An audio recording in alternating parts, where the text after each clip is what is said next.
नमो नमः छात्रों, मैं निधि श्रीवास्तव आश विद्यालय से संस्कृत की इस कक्षा में आपका स्वागत करती हूँ। छात्रों, पूर्व कक्षाओं में हम सोम प्रभम के 5 भाग पढ़ चुके हैं और इसमें दहेज प्रथा के विषय पर आपसे चर्चा की गई है कि दहेज प्रथा में हमारे भारतीय समाज में कितना कुछ होता है। इस अध्याय में भी बहू को जलाने की बात कही जा रही है और बहू को जलाने के लिए उसको उसके सास ससुर रसोई में लेकर जा रहे हैं और वहां पर उसको जलाने के लिए जा रहे हैं, परंतु उसकी बेटी जो है वो दौड़कर भागकर उसके लिए क्या करती है ये हमको इस अध्याय में आगे के भाग में पता चलेगा। तो आइए छात्रों, हम लोग देखते हैं क्लास 9 संस्कृत तृतीय पाठा सोम प्रभम का 6ठा भाग।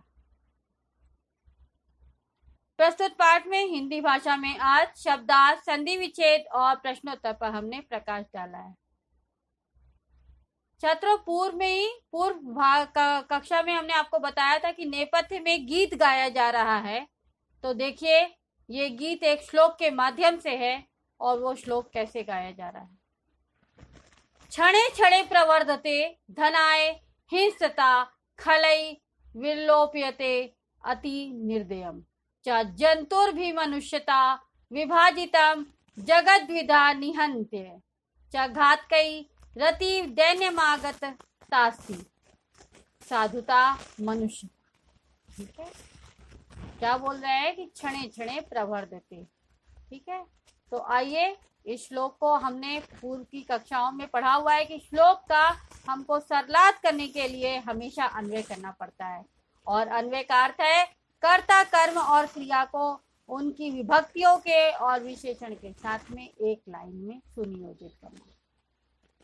तो इस श्लोक का अन्वय देखिए, खलै धनाय हिंसता अति निर्दयम च क्षणे क्षणे प्रवर्धते जंतु भी मनुष्यता विलोप्यते घातकै जगद्विधा विभाजितम निहन्यते च साधुता मनुष्यता अति दैन्यम आगता अस्ति। जगद्विधा को हमने 2 भागों में बांटा हुआ है, तो इसलिए हमने बीच में स्लैश लगाया है। ठीक है छात्रों, अब आपको इस अन्वय का शाब्दिक अर्थ बताते हैं।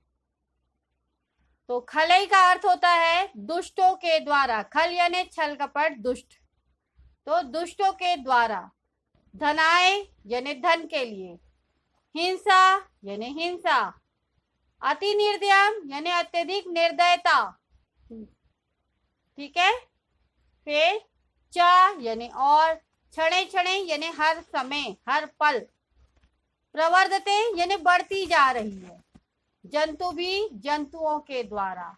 मनुष्यता यानी मनुष्यता जो मानवता है। विलोप्यते यानी विलीन हो जा रही है, विलीन हो जा रही है, विलोप्यते। घातकै जगद्विधा। घातकै यानी मारने वाले यानी हत्यारे या हत्यारों द्वारा। जगत यानी संसार। द्विधा 2 प्रकार से। विभाजितम यानी बांटा गया है। निहन्यते यानी और नष्ट किया गया। चा यानी और, निहन्यते यानी नष्ट किया जाता है। साधुता यानी सज्जनता। मनुष्यता अर्थात मानवता। अति अर्थात अत्यधिक। दैन्यम यानी दीन स्थिति में, दीन अर्थात बेचारी। आगता यानी आ गई। अस्ति यानी है। तो क्या बता रहा है छात्रों कि खलै धनाय हिंसता अति निर्दयम च क्षणे क्षणे प्रवर्धते, अर्थात दुष्टों के द्वारा धन के लिए हिंसा और क्रूरता जो है वो हर पल बढ़ती चली जा रही है। निर्दयता यानी क्रूरता और हिंसा हिंसा। ठीक है, तो खलै धनाय यानी दुष्टों के द्वारा धन के लिए हिंसा जो है अत्यधिक, अति यानी अत्यधिक। निर्दयता और हिंसा क्षण क्षण यानी हर समय या हर पल प्रवर्धते अर्थात बढ़ रही है। ठीक है, आगे जंतु भी मनुष्यता विलोप्यते। जंतु भी यानी प्राणियों के द्वारा, मनुष्यता यानी मानवता, विलोप्यते यानी लुप्त हो रही है या गायब हो रही है या विलीन हो रही है या नष्ट हो रही है, सब कुछ माने ले सकते हैं। तो क्या बोल रहा है छात्रों कवि कि धन के लिए दुष्टों के द्वारा हिंसा और क्रूरता अत्यधिक हर पल बढ़ती जा रही है, और जंतु भी यानी प्राणियों के द्वारा मनुष्यता जो है, मानवता जो है, वो लुप्त होती जा रही है, गायब होती जा रही है। घातकई जगत द्विधा विभाजितम निहन्यते च, यानी घातकई मैंने आपको बताया हथियारों के द्वारा, तो हथियारों के द्वारा इस संसार को दो भागों में बांटा गया है। जगत द्विधा यानी दो, जगत यानी संसार, द्विधा यानी बांट दो, और विभाजितम यानी बांटा गया।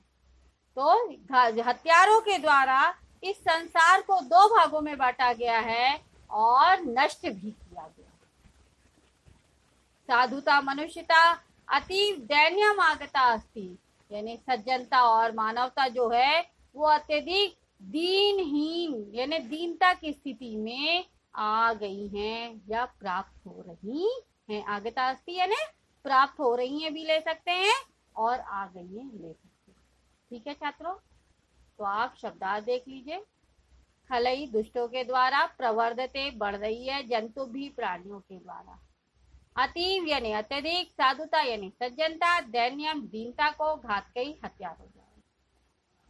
अर्थ भी देख लीजिए कि दुष्टों के द्वारा धन के लिए हिंसा और क्रूरता हर पल बढ़ रही है, प्राणियों के द्वारा मानवता लुप्त हो रही है, हथियारों द्वारा संसार को दो भागों में बांटा गया है, बांटा और नष्ट किया जा रहा है, सज्जनता और मानवता अत्यधिक दीनता को प्राप्त हो रही है।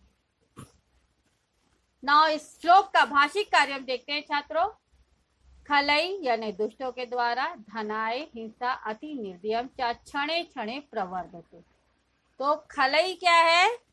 दुष्ट, और अति अत्यधिक, निर्दयता, तो अति निर्दयता विशेषण विशेष है, और खलई कर्तृपद भी है, विशेष भी है, और प्रवर्धते क्रियापद है।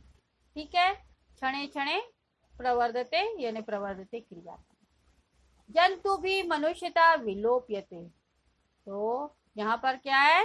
जंतु भी कर्तृपद है और विलोप्यते क्रियापद है। घातकई क्रियापद है, अरे कर्तृपद है सॉरी, और जगत विधा विभाजितम, विभाजितम जो है क्रियापद है। घातकई कर्तृपद, घातकई का कर्तृपद का क्रियापद कौन है? विभाजितम। निहन्यते च, साधुता मनुष्यता अति, दैन्यम आगता अस्ति, दैन्यम यानी विशेषण, आगता अस्ति यानी क्रियापद है। ठीक है, तो छात्रों ये श्लोक था और इसका भाषिक कार्यम और इसका अन्वय वगैरह सलात मैंने आपको बताया। ठीक है, आपको ये श्लोक यहाँ तक बहुत अच्छी तरह से समझ में आ गया होगा। अगर इस श्लोक पर आधारित अब हम आपसे कुछ प्रश्न पूछते हैं। प्रश्नों को देखिए छात्रों ध्यान से। पहला प्रश्न है एक पदेन का, उसका पहला प्रश्न है कि क्षणे क्षणे का प्रवर्धते यानी हिंसता। ठीक है, हिंसा जो थी वो हर पल बढ़ रही थी, तो हिंसा। और का विलुप्यते यानी क्या नष्ट हो रही थी? मनुष्यता अर्थात मानवता जो है वो नष्ट होती जा रही। फिर पूर्ण वाक्य क्वेश्चन आया छात्रों, कै जगत द्विधा विभाजितम, यानी किसके द्वारा इस संसार को दो भागों में बांटा गया है?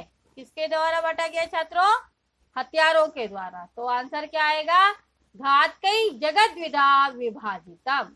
ठीक है, यानी हथियारों के द्वारा इस संसार को दो भागों में बांटा गया है। नौ नेक्स्ट वन है निर्देशानुसारम उचितम उत्तरत लिखत, यानी जैसा निर्देश दिया जाए वैसा आपको उत्तर लिखना है।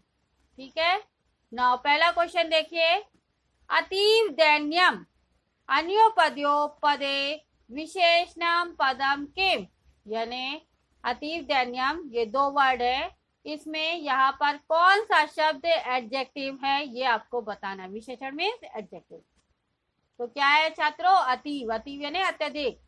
तो अतीव इति पदे विशेषणम पदम अस्ति। नाउ सेकंड वन छात्रों, निहन्यते अर्थात मारे जाते, नष्ट किए जाते। निहन्यते इति क्रियापदस्य कर्तृपदम किम? तो निहन्यते यानी नष्ट किया जाता है किसके द्वारा? हत्यारों के द्वारा ना। तो कर्तृपद क्या हुआ? घातकई। तो निहन्यते इति क्रियापदस्य घातकई इति कर्तृपदम अस्ति। आप फुल सेंटेंस में भी आंसर दे सकते हैं और इस तरीके से भी लिख सकते हैं, घातकई इति कर्तृपदम अस्ति। कर्ता यानी जो काम को करता है। ठीक है छात्रों, तो ये श्लोक आपको अच्छी तरह से समझ में आ गया होगा।